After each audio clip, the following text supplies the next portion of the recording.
अस्सलाम वालेकुम जी वालेकुम अस्सलाम। अज भाई आसफ साहब साडे कोल अपना जलालपुर बटिया दे मशहूर शायर जेडे ने नूर अहमद नूर साहब जेडे ने वो तशरीफ फरमा ने ते बड़ी मेहरबानी है इन्हां दी ते लिहाजा ये पहले शेर एक जेड़ा है वो पढ़न दे जी बिस्मिल्लाह साहब। मैं थोड़ी नजर शेयर करना हमदिया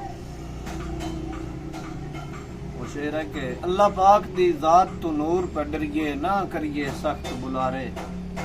वाह जी वाह जी वाह मैं ते मैं विच कुछ भी नहीं हुंदी जात च रंग है सारे सारे सुभान वाह अल्लाह। ते ओ बट जुड़ कहंदा है सुलेमान नबी तू ते विच यूसुफ मिस्र बजारे ते चिड़ियां तो बाद मामूली गल है अबाबीला हाथी मारे। वाह जी वाह वाह जी।